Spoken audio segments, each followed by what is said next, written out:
What's going on, everybody? I hope everyone's having a fantastic evening, afternoon, pre-noon, no matter where you are in the world. I'm Hassan Piker, and this is the Austin Hour broadcast coming to you live from not so sunny, a little bit gloomy California, Los Angeles, folks. We're live and alive, and I hope all the boys, girls, and MBs are having a fantastic one because today's a beautiful day. Today's a wonderful day.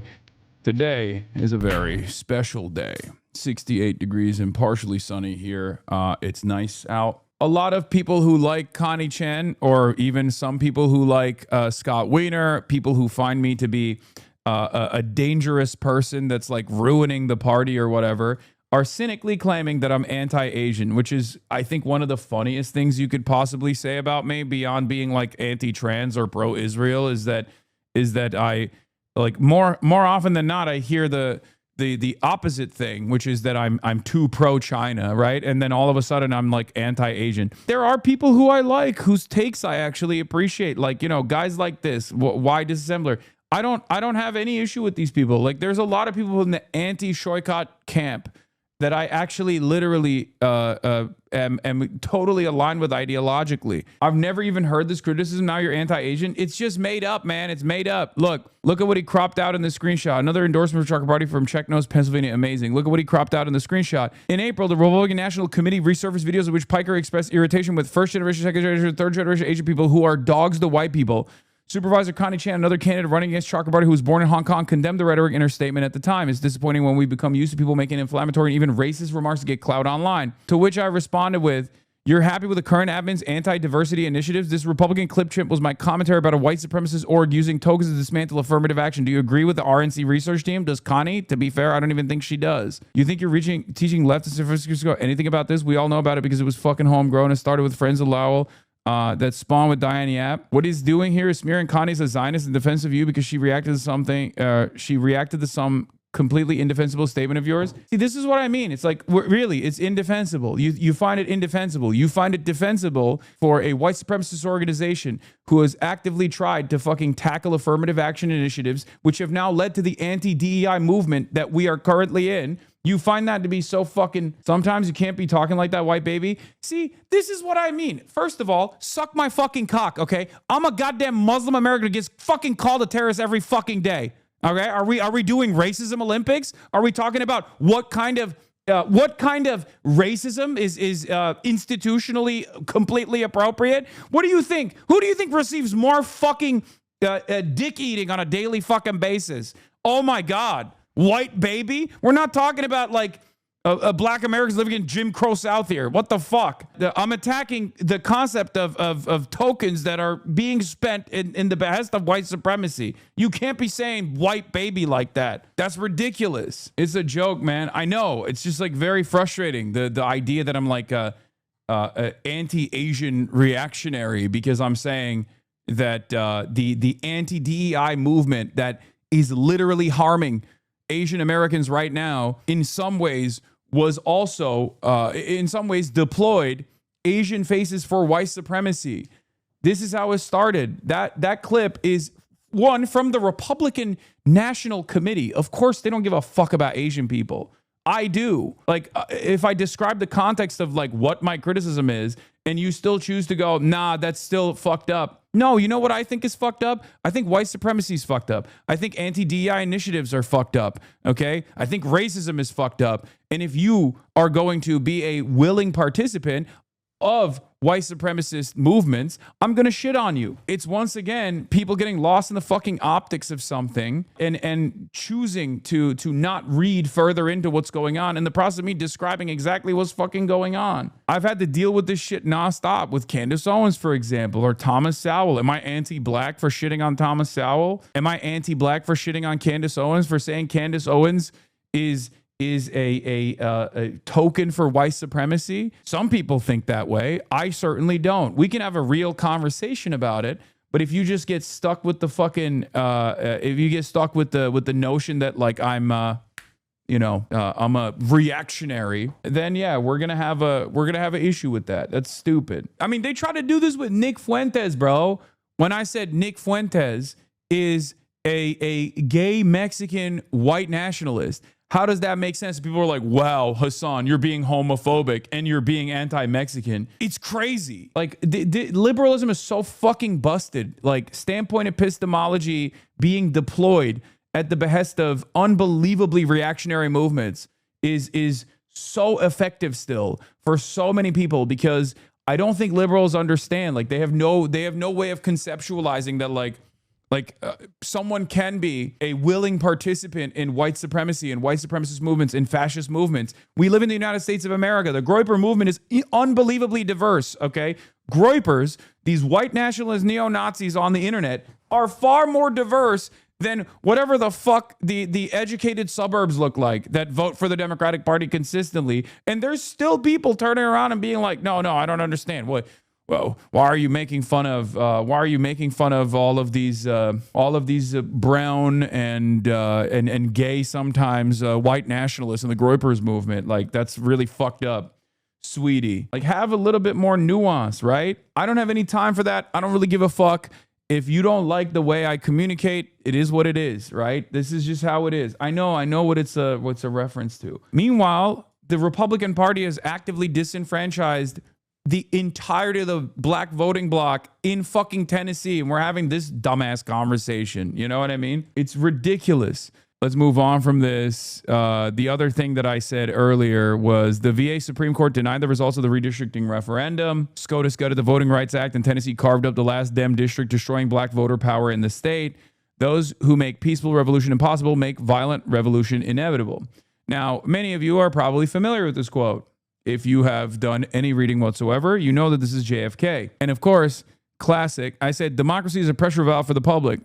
This kind of systemic disenfranchisement will inevitably lead to chaos. And this, of course, frustrated every Republican, including former Republican Stacey K.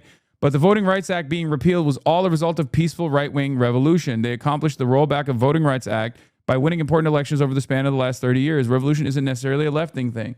I didn't say that. That's precisely the reason why I'm using the JFK quote. Also, I wouldn't say that the Republican takeover of American politics has been peaceful at all. Anyway, Ted Cruz obviously responded immediately. This is who the Democrats are campaigning alongside. The is openly calling for violent revolution. Humiliating even for you. They don't teach JFK quotes at Harvard, or maybe you missed it when you grew up in Canada. It's just everyone is dunking on him. And then there's the people who are going, actually. Like, this is my favorite type of dumbass, right? Guy who will come in to be like, well, to be fair, it's JFK's quote, but Hasan openly calls for violence. So I'm going to totally fucking rob the nuance of the context of the situation, right? Like, what are you doing? And then I click on their profile and they're not even a fucking liberal. Or wait, maybe they are. You can check all the quotes here. Oh yeah, no, it's just Ben Shapiro, Cartier communist, Bill Milligan, Will Chamberlain, denaturalized, deport Hasan Piker, Andy No. It's a real who's who. And then Tim Miller, who also came in hot. This is funny, though. The quote Hasan is deploying here is from JFK, but I can understand why Ted Cruz might not be a fan of JFK. Yeah, possibly because his dad wasn't a fan of JFK. Tim Miller says, do not think people should consider violence over Virginia gerrymandering rulings. There are plenty of other remedies. In fact, Democrats are likely to win 8 seats out of 11 and control the House of Representatives. I said, I'm not advocating for violence. I don't think JFK was either. Said, I understand. I just think the quote isn't applicable in the case of Virginia. To which I said, I think the VA Supreme Court and the gutting of the VRA are a part of the same nakedly partisan court system that actively works to overturn the democratic wishes of the majority and disenfranchise people. Where do you think this will go if the people of Tennessee lose faith in democracy altogether? The Tennessee situation is materially different from VA. It's really grotesque. Spent most of the pot on it today. The state can barely be described as a democracy at this point, and I can understand why people would be demoralized. That said, is it worse than Hungary, which just defeated an authoritarian without mass violence? I don't believe so. There are a lot of great people, Jonas, Pearson, Tennessee Holler, doing revolutionary organizing there without suggesting the answer may be violence. If anything, violence there would probably empower the authoritarians elsewhere. Once again, Tim Miller's like, I understand the point that you're making, but I'm still going to act like you're advocating for violence.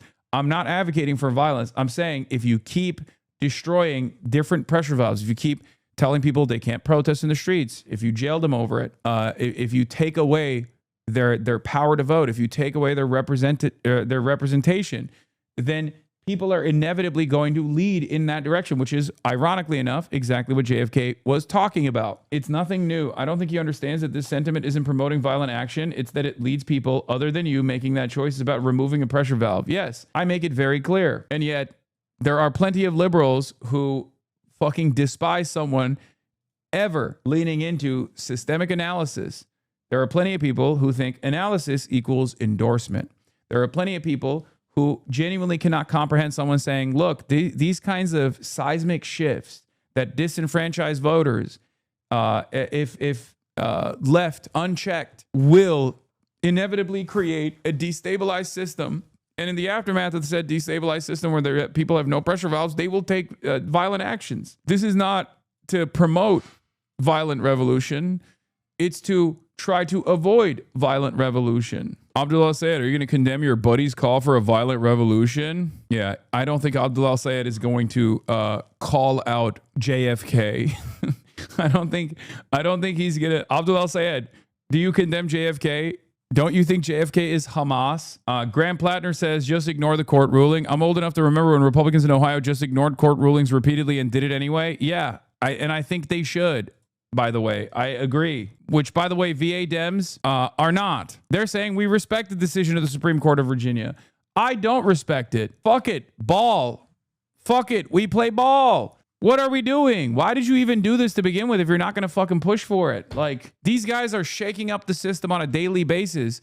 You have to shake it back in order to defend your constituents, in order to defend democracy. This is something that I have talked about quite frequently. Democrats, in an effort to consistently point back to the institutions and their infallibility, keep giving in to the Republicans who are destroying said institutions. Leftist streamer Hassan Piker calls violent revolution inevitable after Supreme Court throws out Democrat redistricting map that would have given the party a 10-1 House advantage. It's so insincere, and I personally don't give a shit, you know? It's so unbelievably insincere, no matter what happens. Hassan, if you leave the cake in the oven for too long, you will burn it. Them, how dare you suggest we burn the cake? Yeah. Randy Fine is adding Director Cash.